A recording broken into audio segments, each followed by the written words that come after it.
I'm your host, Emily Mikowski, and we are back in the studio after a long summer of remote segments. We are here in the studio, and we're going to go ahead and dive right into our first guest that we have of the day for this packed show we have. Here to talk about Operation Lakefly, a community art project. We have Mayor Steve Cummings and Alexa Najunas from our planning department. So thank you both so much for coming, and welcome to the show. Thank you for having us. Yes, and this is a really cool, exciting project. Not a lot of people have heard about it yet, so we're kind of making the debut today, called Operation Lakefly. And maybe before we get into the details of it, give us a little bit of an overview of what this project is and where it came from. Mayor, maybe you can tell us where the whole idea began. I'd be happy to. And incidentally, the second hatch of Lakeflies has appeared today, so it's rather interesting that we're having this interview on the day that they came back. I was going to try to catch them for you, but they're moving too fast. That's all right. I won't be upset about there being no lake flies in the studio today. Operation Lakefly began in October of 2014. I was at a League of Wisconsin Municipalities conference with other council members, and Councilman Tom Peck and I were at a session, and the speaker was, I'm going to try to get his name right, Peter Kageyama, who had written a book called For the Love of Cities. And it's a book filled with things that communities throughout the country, I guess North America, are doing that are fun projects, just fun stuff. And he's saying we should really have a love for our cities and celebrate the unique things about our cities. And as he was speaking, it was a morning conference, I looked at Tom Peck and he looked at me, and we kind of both said at the same time, the lake fly. The lake fly. The lake fly. And then we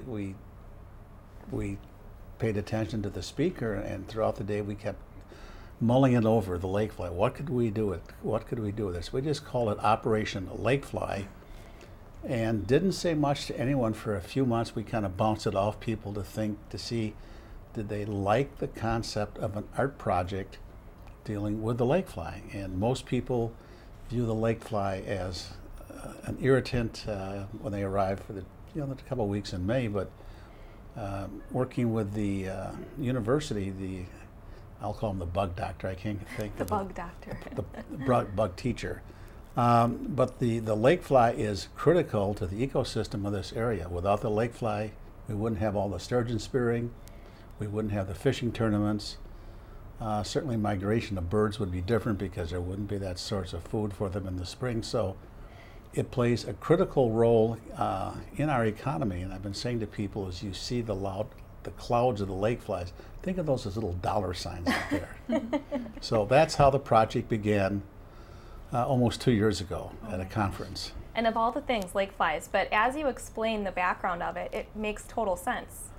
It does make total sense, and it's pretty much the old saying, when you have lemons, make lemonade. And there are cities that have taken, I can't think of the city in the south, but the boll weevil, which will destroy a cotton crop, did destroy their cotton crop, but it forced them to diversify their economy. So now in the middle of the town square is a boll weevil. They celebrate that because it forced them to really change their economy. It became a more prosperous community. Oh my gosh. So this is more behind it. It's just, it's going to be fun. We think it's fun. Everyone I've talked to, we've got a committee going now. They're excited about it. Yes, and it's a community art project. So maybe, Alexa, you can give us a little bit of background on what exactly that means. You're saying that it's an art project about lake flies. What exactly is it? What does it consist of? Well, how I got involved was there was a grant through the WEA Trust, and I submitted the proposal after the mayor suggested that I use the lake fly idea, and we were awarded the grant. So basically, it'll be similar to what the lions, you've seen the lions around town and the nutcrackers. Yes. Their sculptures are made of fiberglass, and each one is unique. We're going to have artists kind of working on each individual design, and we'll be approaching sponsors to see which ones they like. Awesome. So the sponsors would be who? Businesses, or can anyone sponsor a lake fly if they want to have one? Yes, businesses, individuals. Organizations. Excellent. And so how it works is the business or organization, anyone can decide to sponsor it, and then what? The artists will all have different drafts or renderings of what they would do with the lake fly. They can kind of pick from it.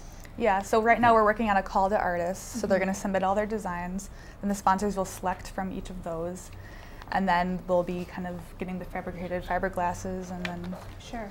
So how much does this all cost if you want to sponsor a Lake Fly? What do you have to pay for that? Each Lake Fly for a sponsor will cost $2,500. Okay, wonderful. And where did the, you mentioned the grant that you had from the WEA Trust.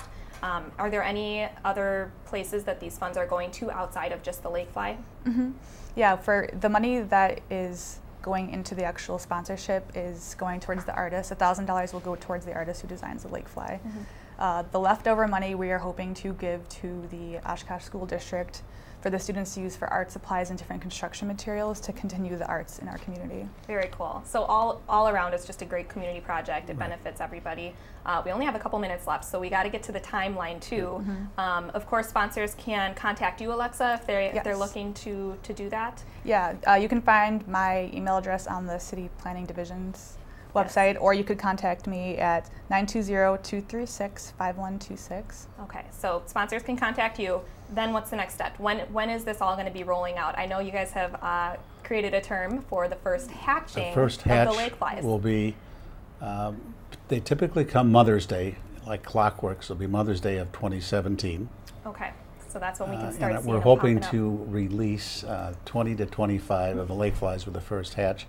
And I should mention with the grant we received from the WEA Trust, which was $3,000, there were only 3 cities in the state that received this grant last year. Wow. So it really is a big deal. It is a big deal. And last question, how is this going to benefit Oshkosh? What does this do for our city?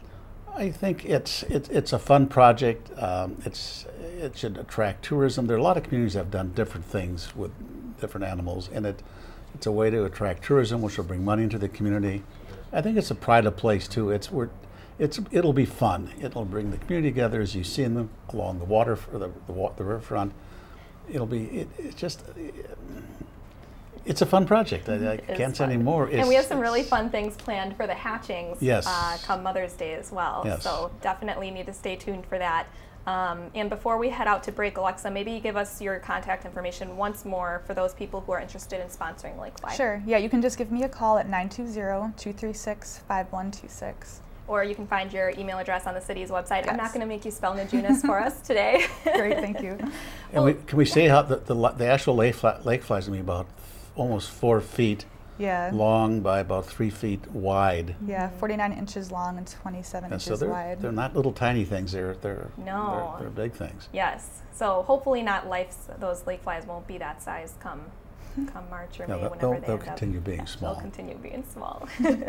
Well, thank you both so much for coming in today on Oshkosh Today, and we'll be sure to have you back in a few months before that first hatching.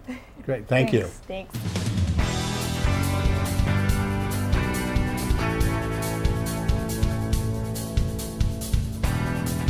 Oshkosh Today was supported in part by the Friends of OCM.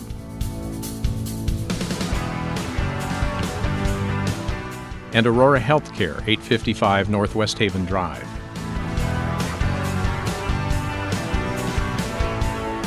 Set design provided by House of Flowers, 1920 Algoma Boulevard. Oshkosh Today.